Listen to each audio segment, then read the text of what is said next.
자, 오늘 말씀 제목 한번 읽어볼까요? 말씀 제목 한번 읽어주세요. 시작. 새 질서로 세우는 삶. 혹시 지난주 제목은 뭐였을까요? 새로운 영적인 삶. 이해가 되십니까? 자, 그러면 하나님께서 오늘 우리에게 주신 이 말씀은 지난주와 연관이 돼 있나요? 안 돼 있나요? 돼 있죠. 우리 개인이 새로운 영적인 삶을 시작했을 때 그것이 내 안에만 머무르는 것이 아니라 우리 주변에 있는 질서를 새롭게 바꿉니다.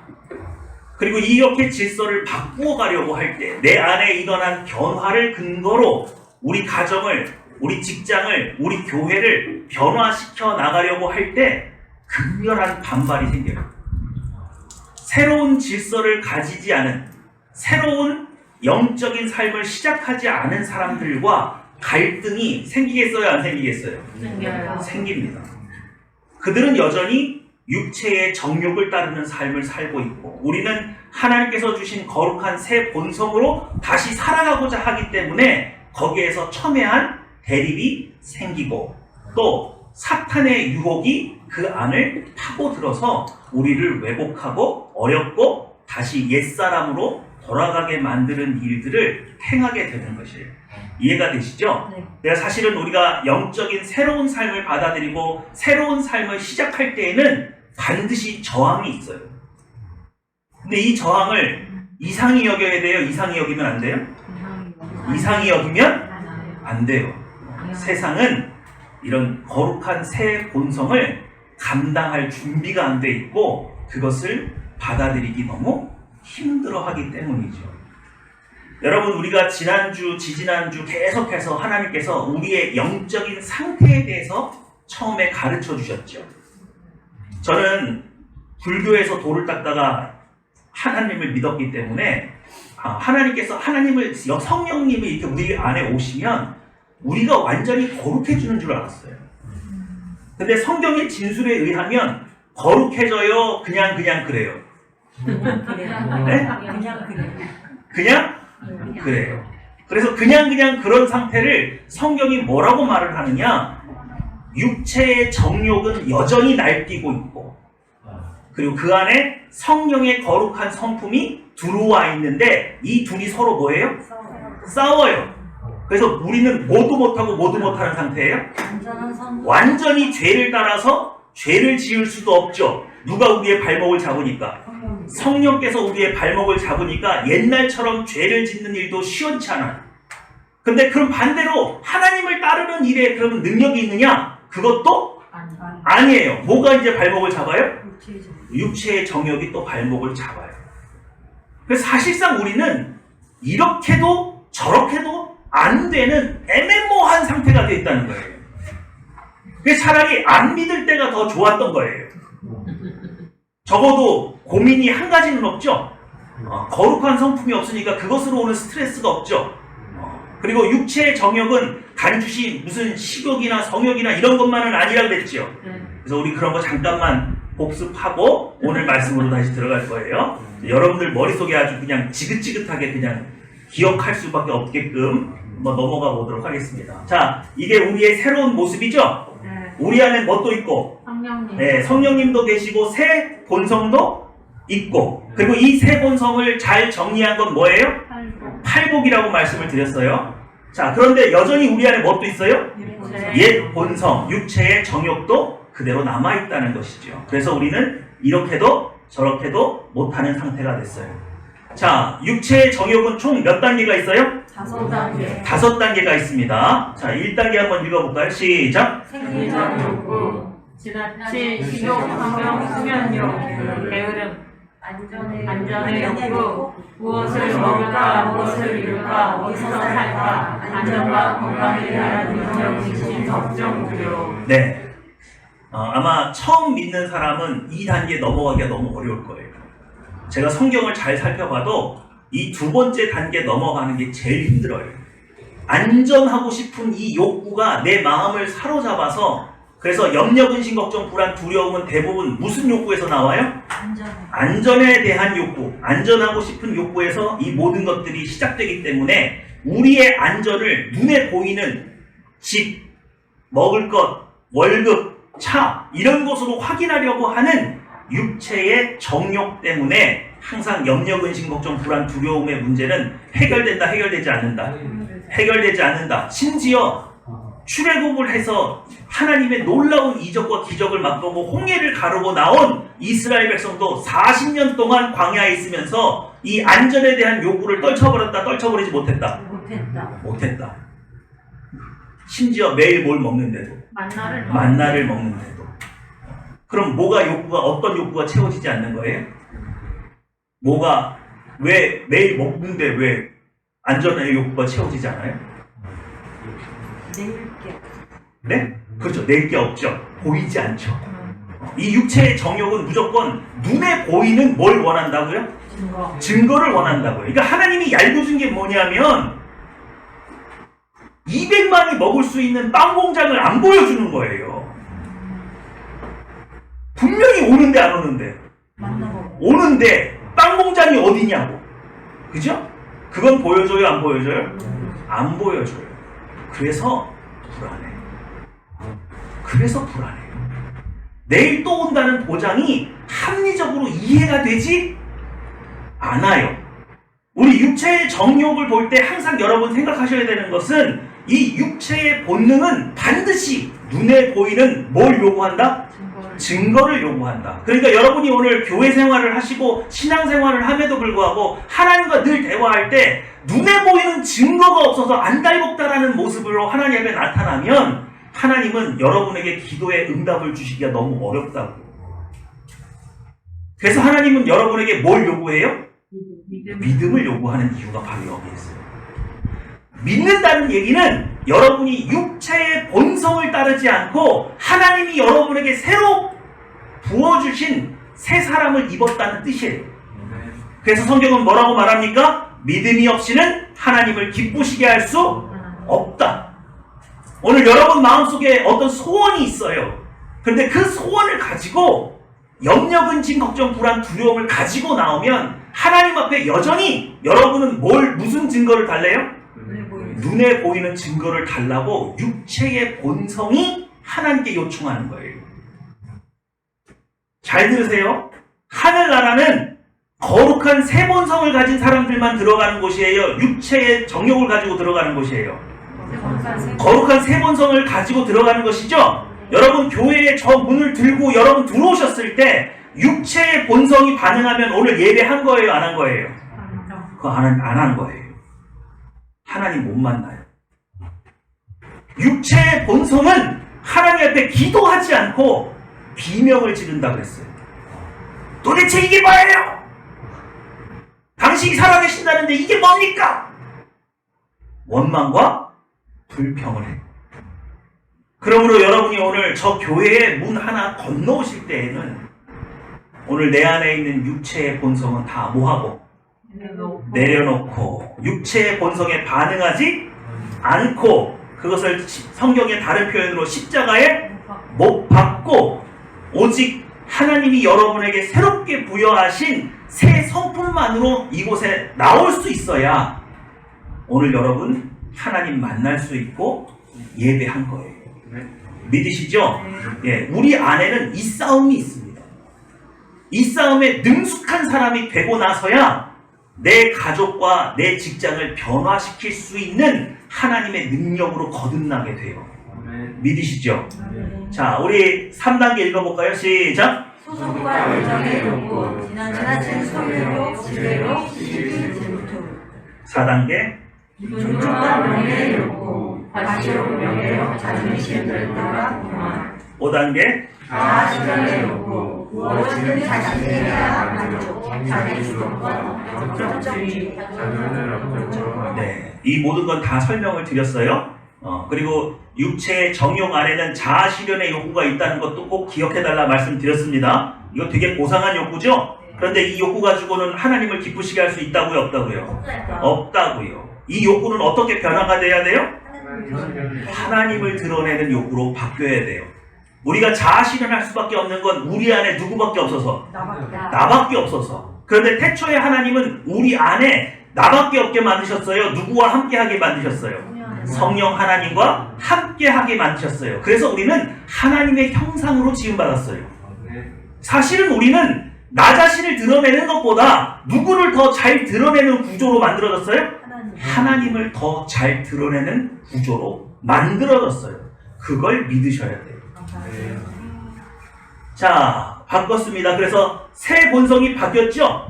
1단계 생리적 욕구가 뭐로 바뀌었어요? 시작! 약속된 관계 유지와 절제의 요구. 2단계 확인의 예, 안전에 대한 욕구. 집이 있냐, 차가 있냐, 먹을 것이 충분하냐, 월급은 계속 따박따박 들어오냐, 이 욕구에서 항상 뭘 이제 확인하는 욕구로 하나님이 과연 함께 하시는 일이냐, 이 땅은 하나님이 동행하시는 곳이냐, 하나님이 부르신 것이 맞느냐, 영적인 것을 확인하죠. 그래서 12 정탐꾼을 보냈어요.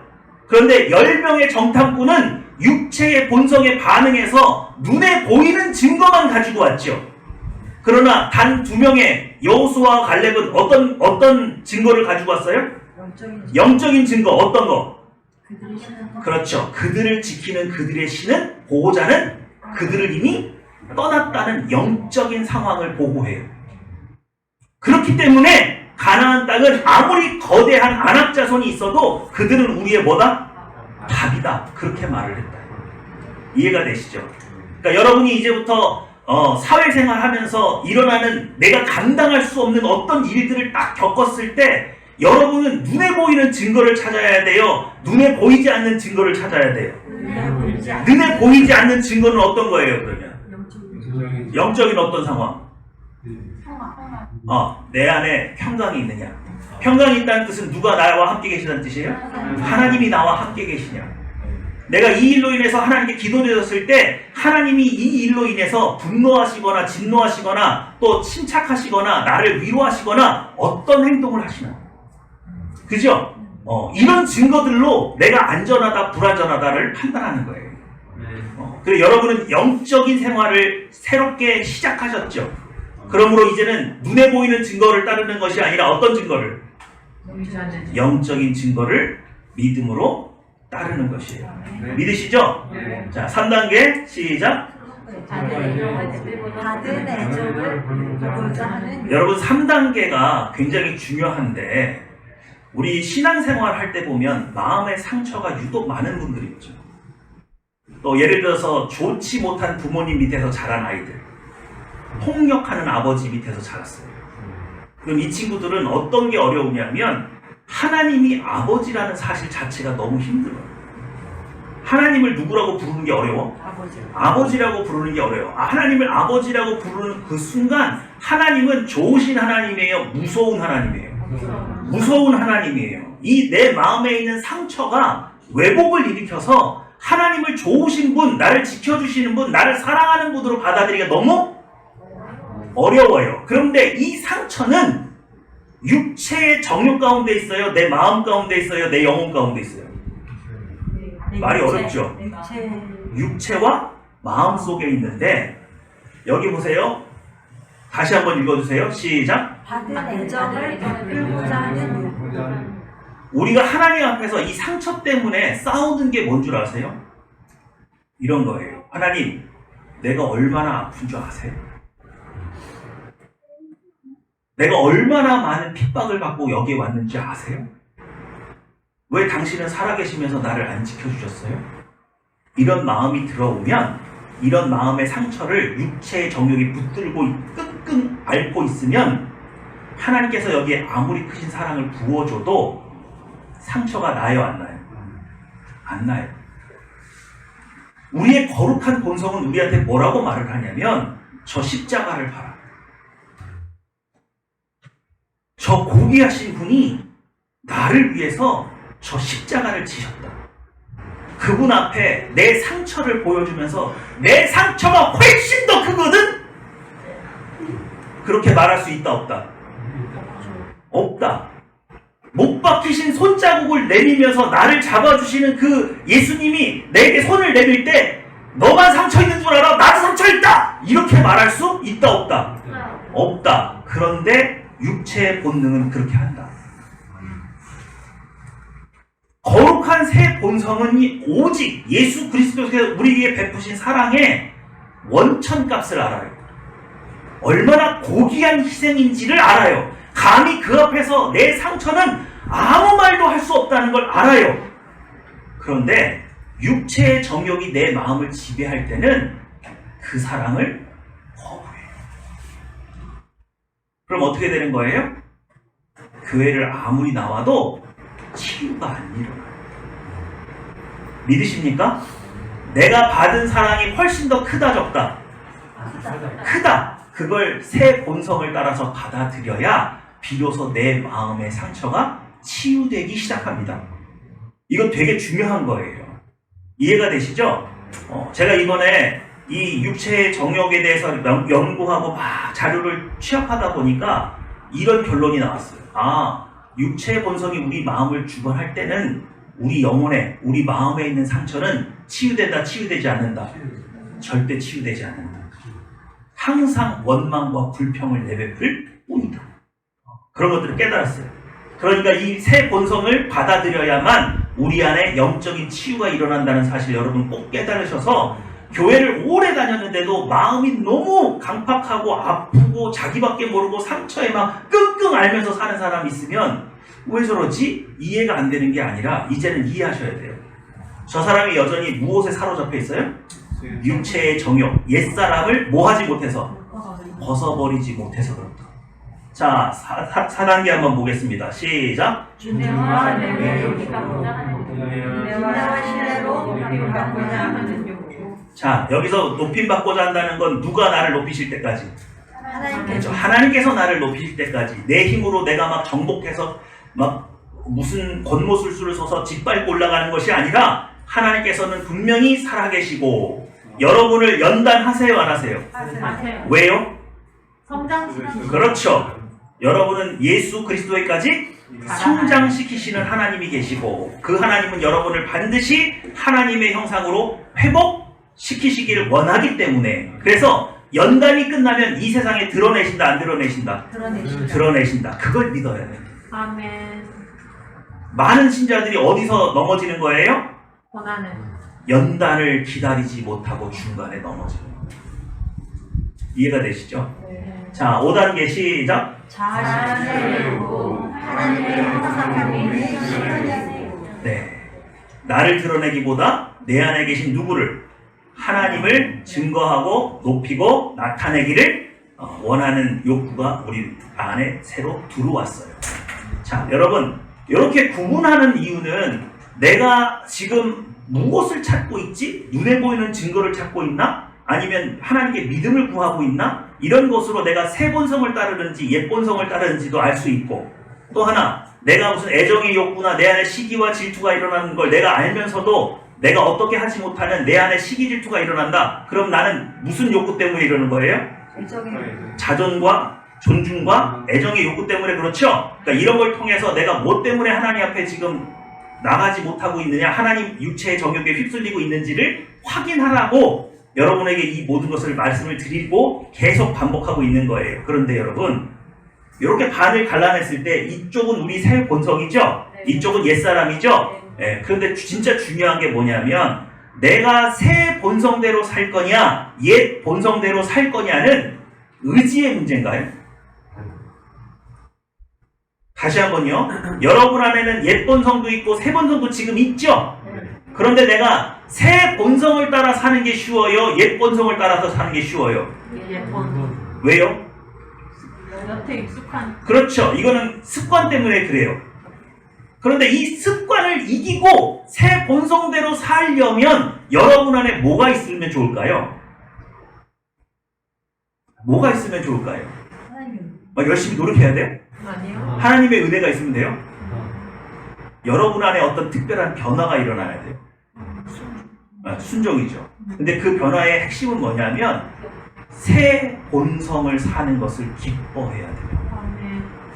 내 안에 이런 새 본성이 있다는 것을 믿을 뿐만 아니라 그 새 본성이 나를 새롭게 하고자 할 때 기뻐해야 돼요. 무엇보다? 육체의 본성을 따르는 것보다. 믿으십니까? 오늘 여러분 안에 있는 새로운 하나님께서 주신 것은 새 본성만 부어주신 것이 아니라 이 새 본성을 기뻐하는 마음도 주세요.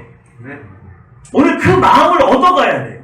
네. 하나님께 옛 본성보다 새 본성을 더 기뻐하는 아무개가 되게 해주십시오. 이 기도가 반드시 여러분에게 있어야 되고, 정말로 이 새 본성이 나를 이쪽으로 가자라고 끌어들이면 그것을 너무너무 뭐 해야 돼요? 기뻐해야 돼요. 기뻐해야 돼요. 얼굴이 기뻐야 돼요. 막 이게 의무고, 새 본성을 안 따르면 막 죄질 것 같아서 막 나를 억지로 막 쥐짜고 막 이게 아니라, 그냥 여러분이 여러분 안에 있는 새 본성을 뭐 하면 돼요? 기뻐하면 돼요. 기뻐하면.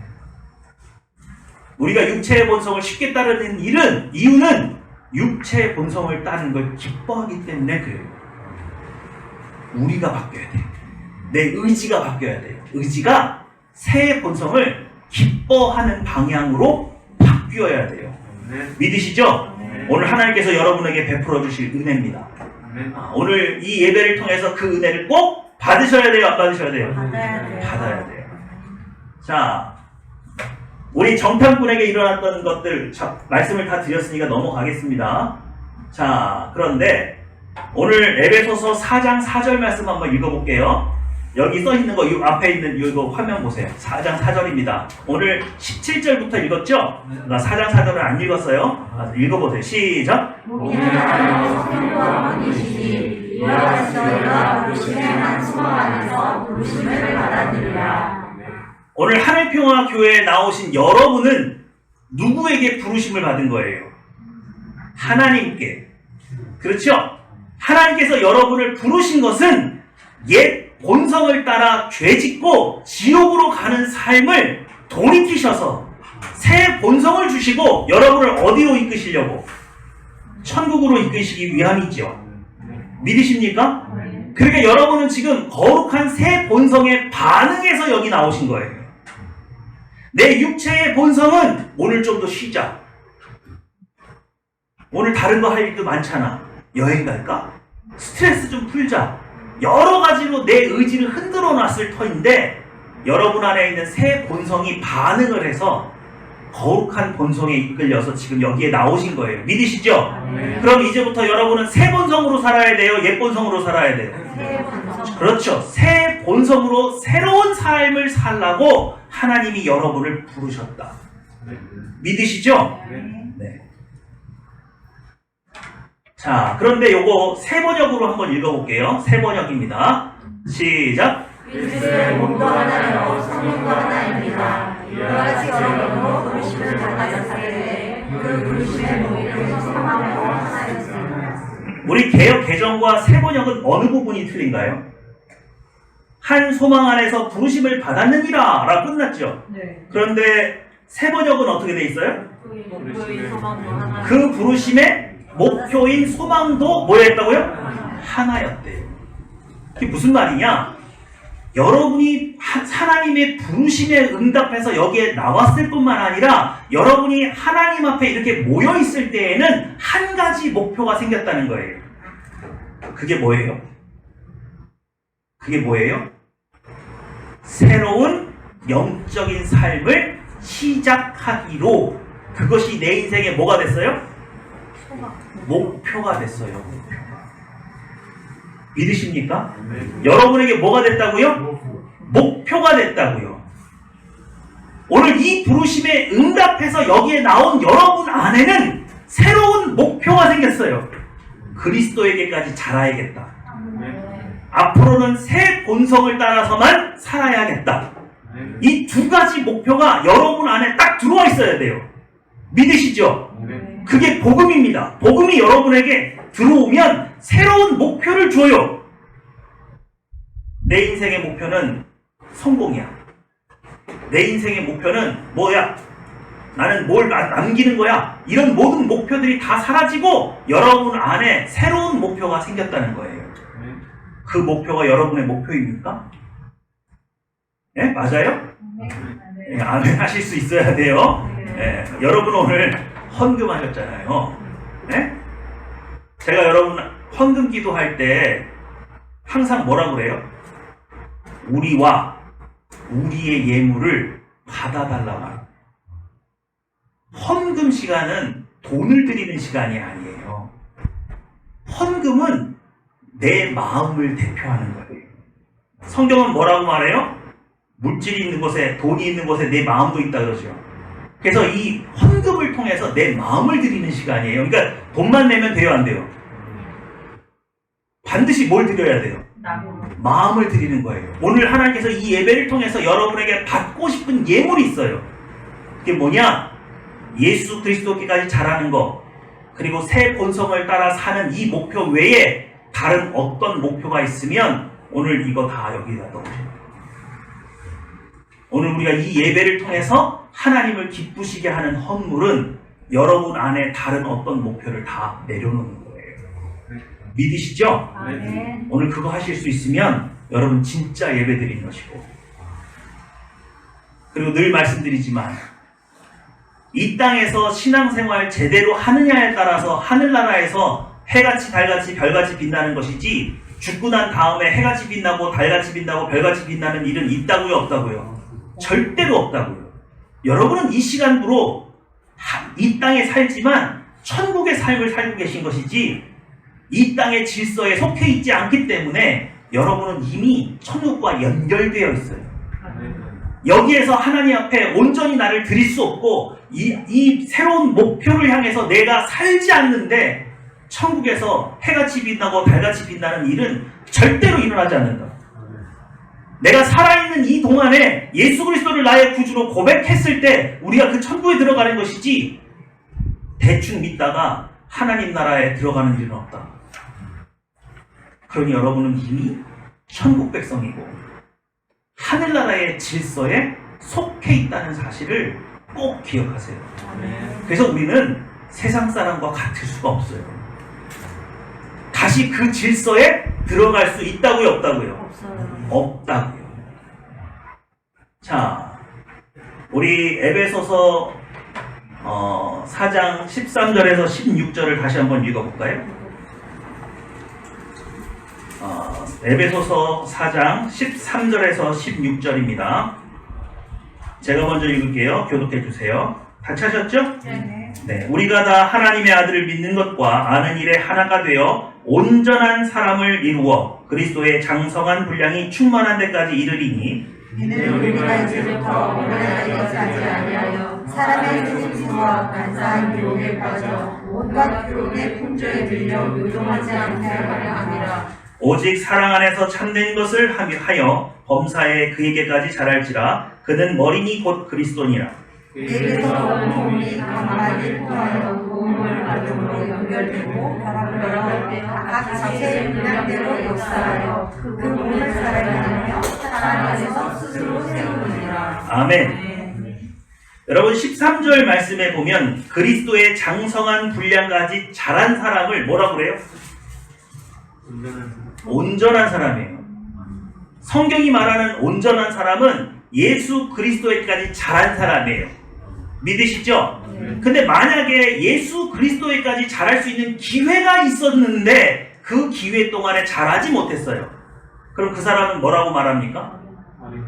14절이죠? 이는 우리가 이제부터 어린아이가 되지 아니하여, 그렇죠? 어린아이래요. 그러면 온전한 사람과 어린아이의 차이점이 뭐냐? 어린아이는 사람의 속임수와 간사한 유혹에 빠져 온갖 교훈의 풍조에 밀려 요동해요. 그러면 온전한 사람은요? 요동하지 않아요. 요동하지 않아요. 그래서 재밌는 게 뭐냐면 사람의 속임수와 뒤에 간사한 유혹 있죠? 간사한 유혹은 누가 하는 겁니까? 이게 사탄 마귀가 하는 거예요. 그럼 온전한 사람은 사람의 속임수에도 속지 않을 뿐만 아니라 사탄 마귀에도 속임 당한다, 당하지 않는다. 당하지 않는다. 또 이 세상의 풍조에 요동한다, 요동하지 않는다. 요동하지 않는다. 그 이유가 뭐예요? 컸으니까. 네? 컸으니까 성령이거든요. 육체의 소욕을 모두 벗어버려서. 여러분, 우리가 세상 유혹에 빠지고 사람의 속임수에 빠지는 이유는 딱 하나예요. 내 안에 있는 육체의 소욕이 그걸 원해요. 그게 없는 사람은 이 세상이 뭘 걸려고 해도 걸려요, 안 걸려요? 안 걸려요. 못 걸어요. 그 대표적인 사람이 누구예요? 요셉이고 다니엘이에요. 어떤 협박도 안 통해요. 어떤 유혹도 안 통해요. 맞아요? 왜 요셉과 다니엘이 그토록 고귀한 사람이 되었습니까? 육체의 정욕을 완전히 벗어버렸어요. 돈으로 꼬셔도 안 꼬셔져요. 미인계도 안 통해요. 육체의 소욕에 반응하니까 반응하지 않으니까 반응하지 않아요. 그의 지위를 뺏는다고 해도 겁이 없어요. 심지어 그의 목숨을 없앤다고 해도 안 먹혀요. 거룩한 본성이 하나님만 드러내거든요. 믿으십니까? 성경이 말하는 온전한 사람, 그리고 그가 세상의 속임수나 사탄의 간교한 유혹이나 이 세상의 풍조에 휘둘리지 않는 것은 거룩한 성품을 이루었기 때문이죠. 오늘 여러분은 에베소서를 읽으면서 그렇지, 장성한 분량이 되면 그럴 리가 없지. 왜? 능숙하니까. 아니요. 무엇에 능숙한데요? 하나님의 부르심과 하나님의 거룩한 성품에 능숙한 거예요. 근데 여러분, 이게 얼마나 큰 지혜를 가져다 주는지는 실제로 이걸 체험해 봐야만 알아요. 여러분, 우리가 이 세상을 살아가는 동안에 세상 사람들의 속임수와 사탄의 간교한 유혹에만 빠지지 않아도 그 사람 지혜와 명철이 대단한 겁니다. 그냥 간파해버립니다. 근데 왜 간파하냐고요? 내 안에 있는 육체의 본성을 따르는 사람이 내 앞에서 나를 유혹하거든요. 그러니까 보여요, 안 보여요? 하는 짓이 뻔히 보여요. 제가 지금 시기 질투하고 있구나. 제가 나를 지금 어떻게 해가지고 명예를 취하려고 하고 나를 이용해 먹으려고 하는구나. 이것이 내 안에 있는 육신의 정욕과 싸워서 이긴 사람은 그냥 보이는 거예요. 이해가 되시죠? 그러니까 이건 굉장한 경지입니다. 근데 여러분, 이것은 내 안에 거룩한 성령께서 내 안에 주신 거룩한 새 본성에 뭐 하기만 하면, 그렇죠, 기뻐해서 반응하다 보면 누구나 갈 수 있대. 우리에게 그 길이 열려 있는 거예요. 믿으시죠? 자, 새 질서로 세우는 삶 읽어주세요. 시작. 이 땅의 범인이 어찌 살는지 그들과는 다른 질서로 세우는 삶. 이거 굉장히 중요합니다. 여러분은 어디에 속한 사람이에요? 어느 나라에 속했어요? 하늘나라에 속했죠? 오죽하면 우리 교회 이름이 뭐예요? 우리 교회는 이 땅의 평화를 추구해요? 하늘의 평화를 추구해요? 그래서 하늘평화교회예요. 우리는 이미 이 땅에 속해 있지 않다고 선언을 했습니다. 우리는 이 땅에 있는 평화를 전하지 않는다고 선언했습니다. 그래서 세상 사람들이 어찌 살든 나와 상관이 있어요, 없어요? 없어요. 나는 다시 그 질서로 돌아가지 않아요. 천국에 속해 있는 삶을 살 거예요. 믿으시죠? 그런데 내가 만약에 하늘에 속한 삶을 산다고 말을 해놓고 세상의 질서에 다시 발을 담그고 싶은 유혹이 들어온다면 그건 외부에서 오는 거예요? 내 안에서 일어나는 거예요? 내 안에서.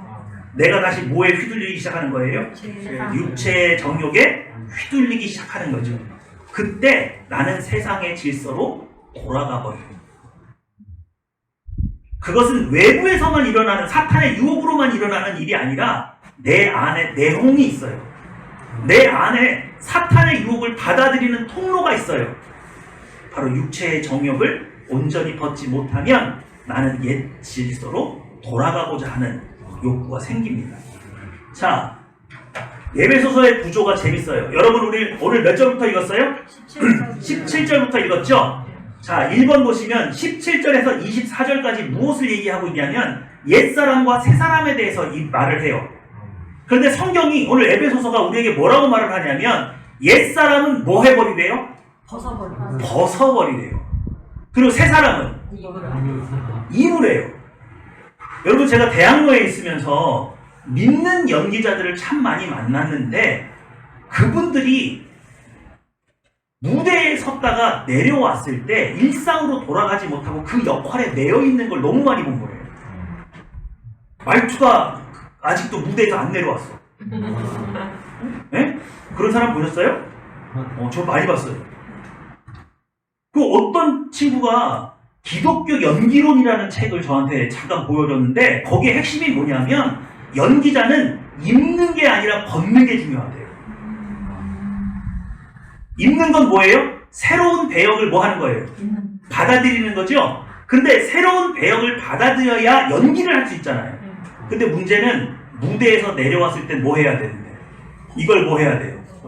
벗어야 되죠? 근데 그걸 못 벗으니까 일상생활이 안 되는 거예요. 망가지는 거예요. 연기할 때 같이 했던 부인이 진짜 부인 같고. 예? 그러니까 집에 들어오니까 이상한 여자가 있는 거지. 예? 어떻게? 결혼 생활이 유지가 되겠어요, 안 되겠어요? 뭐 이게 안 되는 거야. 그러니까 뭐가 중요해요? 벗는 게 중요해요. 벗는 게. 옛사람은 뭐 해버리고 벗어버리고 새 사람은 어떻게 해? 입으라고 말해요. 이 말의 핵심은 새 사람의, 그러니까 여러분, 저는 옷을 되게 못 입거든요. 못 입는 이유가 있어요. 뭐냐면 익숙한 옷이 좋아요. 저희 어머니가 저한테 새 옷을 입히려면 어떻게 해야 되냐면 제 방에다가 옷걸이에 옷을 걸어가지고 전시를 해놔야 돼요. 한 달 동안 전시를 하면 제가 그게 이게 내 옷이구나 그럼 입어요. 근데 새 옷 주면 안 입어. 빨리 못 받아들여요. 그럼 제 마음에 뭘 기뻐해야 돼요? 새 옷을 기뻐해야 돼요. 새 옷을 기뻐해야 돼요.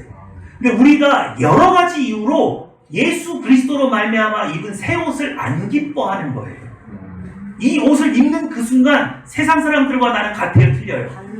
내 친구들과 나는 같아요, 틀려요? 갑자기 결별해요. 맞아요. 정리해야 될 게 많아요. 이게 내 발목을 잡는 거죠. 나를 두렵게 하는 거죠. 그런데도 불구하고 우리가 이 새 질서를 하나님으로부터 받아들이면, 이것을 뭐하면? 입으면, 기뻐서 입으면 이 새 옷은 우리에게 놀라운 능력을 줘요. 이 세상 누구도 나를 불안하게 만들 수가 없어요. 이 세상 누구도 나를 쥐어 흔들 수가 없어요. 나는요, 돈에도 안 먹혀요. 나는 유혹에도 안 당해요. 그런 사람으로 변해요. 그들이 무슨 생각하는지 다 보여요. 그게 돼요. 뭘 입으면? 새 사람을 입으면. 자, 그런데 두 번째로는 25절에서 5장 14절인데 이거 우리 안 읽었죠? 근데 여기에 뭘 얘기하냐면 사도 바울이 하나님을 본받는 생활을 하라고 촉구해요. 우리가 뭘 입었으니까? 새 사람을 입었으니까 새 사람을 입은 그대로 하나님을 본받는 삶을 살아서 성장해라. 그걸 강요해요. 그걸 얘기해요. 자, 그런데 세 번째 보시면 5장 15절에서 5장 21절은 성령 충만한 삶을 얘기해요. 그게 뭐냐? 새 사람을 입어서 하나님을 본받는 삶을 살려고 하면 우리에게 성령 충만을 뭐 하신다고요? 부어주신다. 부어주신다. 결론은 여러분, 어떤 사람이 성령 충만한 사람이에요? 새 질서를 받아들였을 뿐만 아니라 그 질서를 너무너무너무 기뻐하는 사람에게 하나님께서는 성령 충만을 부어주십니다. 자, 그런데 이제 마지막이에요. 자, 4번 한번 읽어볼까요? 시작. 성령 안에서 아내와 남편. 갑자기 이게 나와요. 아니, 지금까지 잘 영적인 생활 얘기하다가 갑자기 어디로 빠져요? 부부 생활로 나와버려요. 왜 그런 줄 아세요, 여러분? 교회와 예수님. 내가 새로운 삶을 시작했죠? 그러니까 이제 내 가정은 육체의 정욕이 지배했던 거예요? 성령이 이제 지배해요? 성령. 바로 그거예요. 그래서 부부 관계가 새로 정립되는 거예요. 아내와 남편의 역할이 새로운 목표에 의해서 새로 설정되는 거예요. 지금까지 부부의 역할은 뭐예요? 가정을 안정적으로 잘 보존하고 그리고 자손을 남기는 거예요. 그리고 가족이 화목하면 되는 거죠. 그러면 새로운 질서에 의해서 들어오면 어떻게 돼요? 가정의 목표가 어떻게 바뀝니까? 남자와 여자는 서로 협력해서 서로 하나님의 형상대로 사는 걸 도와줘야 될 의무가 생겨요. 남자도 하나님의 형상대로 살아야 되고 여자도 하나님의 형상대로 살아야 되는데 서로 이 일에 협력 관계가 돼요. 그리고 자손은? 네? 자손은요? 어떤 자손을 남겨야 돼요? 하나님 형상 닮은 자손을 협력해서 남기는 걸로 바뀌어버려요. 그럼 그 질서의 새로운 질서의 한 가지가 뭐냐?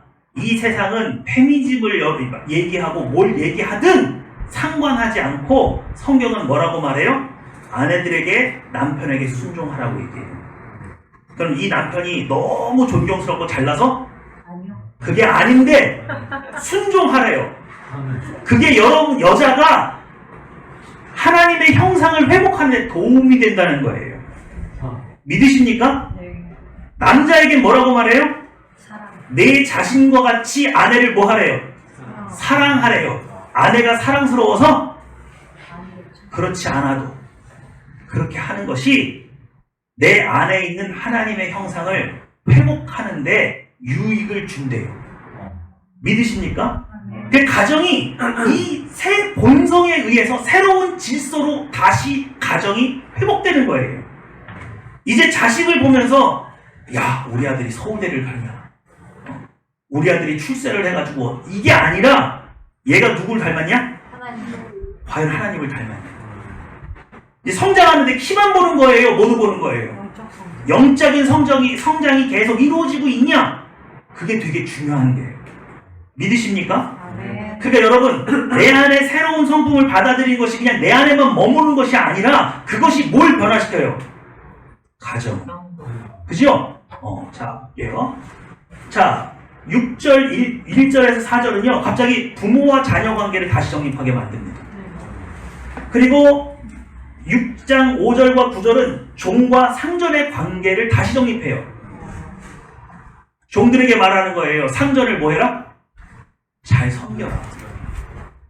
그게 하나님의 형상을 회복하는 데 도움이 되기 때문에. 상전이 존경스러워서 존경스럽지 않은데, 존경스럽거나 존경스럽지 않아도 마치 하나님 대하듯 그렇게 하는 거예요. 죽게 하듯 하라는 거예요. 그러면 누가 성장해요? 내가 성장해요. 내가 나를 인정해주지 않는 상전을 위해서 내가 열심히 일하는 게 내가 그게 아니라 내 인생의 목표가 뭘로 바뀌었기 때문에, 장성한 분량이 되는 것으로 바뀌었기 때문에 내가 저 인간을 통해서 내가 성장할 수 있다. 얼마나 기뻐. 응? 말도 안 되잖아요. 그죠? 근데 이게 기쁜 일이 되는 거예요. 그래서 그게 여러분에게 무슨 유익으로 돌아와요? 예수 그리스도에게까지 자라는 데 도움이 되는 거예요. 다 바뀌는 거예요. 그리고 나서 6장 10절에서 20절에 마귀를 대적하는 영적인 싸움에 대해서 이제 얘기합니다. 그럼 여러분, 영적인 실제로 악한 영과 대적할 수 있는 수준은 어떤 수준이에요? 거룩한 성품을 따르고 가정과 직장에서 내가 예수 그리스도에까지 성장할 수 있는 모든 것에 대한 삶의 목표가 완전히 바뀐 사람만이 악한 영과 실제로 대적해서 이길 수 있는 거예요.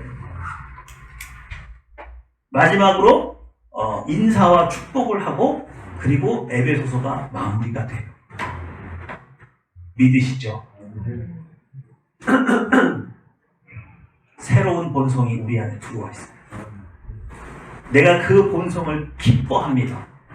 그러면 내 인생이 놀랍게 바뀌어요. 아무도 나를 두렵게 할 수 없는 삶이 예수 그리스도와 쉴만한 물과 푸른 초장 위에 있는 그 성경에 말하는 그 고백이 나의 고백이 돼요. 어떠한 유혹도 나를 흔들릴 수 없어요. 그래서 나는 그 심정과 그 질서를 가지고 우리 가정을 변화시켜요. 우리 직장을 변화시켜요. 이 사회를 변화시킵니다. 그때 하나님께서는 우리를 어떻게 도와주세요? 성령 충만으로 도와주셔서 여러분에게서 놀라운 능력들이 나타납니다. 그러므로 오늘 이 새로운 삶을 여러분이 받으시려면 여러분 인생에 예수 그리스도까지 자란다는 그 성장의 목표 외에 다른 어떤 목표도 그 목표보다 위에 있으면 안 되죠. 오늘 그걸 하나님께 드리세요. 고백하세요. 하나님, 저는 예수 그리스도까지 자라는 것보다 출세하는 게 제 인생의 목표였는데 오늘 이거 내려놓습니다. 제가 1순위로 바꿀 겁니다. 저를 변화시켜 주십시오. 새로운 삶을 기뻐하게 해주십시오. 그래서 그 기쁨이 우리 가족을 변화시키고 직장을 변화시키고 교회를 변화시킬 수 있게 해주세요. 기도하시고 그리고 성령 충만을 제게 부어주십시오. 12 사도에게서 나타났던 여러 가지 이적들은 바로 바로 그들이 삶의 목표가 바뀌어서 하늘의 질서에 완전히 들어왔기 때문에 하늘의 능력이 그들을 통해서 나타나는 거예요. 믿으시죠?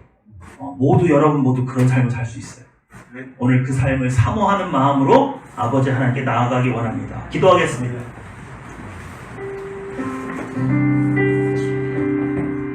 오늘 여러분의 입술로 고백하십시오. 저의 삶의 목표는 이제 오직 하나입니다. 예수 그리스도에까지 자라겠습니다. 저는 이제 아내를 내 몸같이 사랑하겠습니다. 저는 이제 남편에게 순종하고 복종하며 살겠습니다. 저는 이제 상전들에게 죽게 대하듯 하겠습니다. 저는 부모와 자녀과 관계 가운데에 노여움이 없게 하겠습니다. 그것을 통해서 저를 변화시켜 주십시오. 저의 가정을 변화시켜 주십시오. 저의 직장을 변화시켜 주십시오. 우리 교회를 변화시켜 주시옵소서. 기도하겠습니다.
오늘 이 시간 여러분 치유의 시간입니다. 여러분 아픈 곳에 한번 손을 얹어보세요. 그리고 내 마음에 상처가 있는 사람은 가슴에 손을 좀 얹으십시오. 오늘 우리 고백할 겁니다. 내가 받은 상처보다 예수님이 나에게 베풀어 주신 사랑이 훨씬 더 큽니다. 그 사랑이 어찌나 큰지 내 육신의 연약함을 치유할 만큼 큽니다. 오늘 이것이 나의 고백입니다. 오늘 내 이 상처는 하나님께서 내게 베풀어 주신 사랑에 비하면 아무것도 아닙니다. 그 사랑이 나를 치유하시고도 남는 줄 믿습니다. 그러므로 오늘 제가 얹은 이곳에 하나님의 사랑 부어주시고 나타내 주셔서 저를 회복시켜 주시옵소서. 기도하겠습니다.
기도하겠습니다.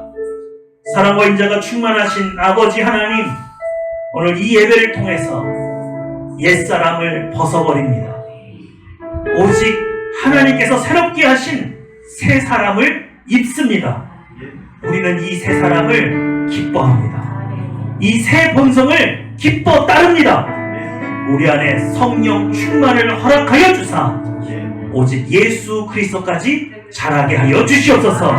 감사 기도드리며 내 예수님의 이름으로 기도했습니다. 아멘.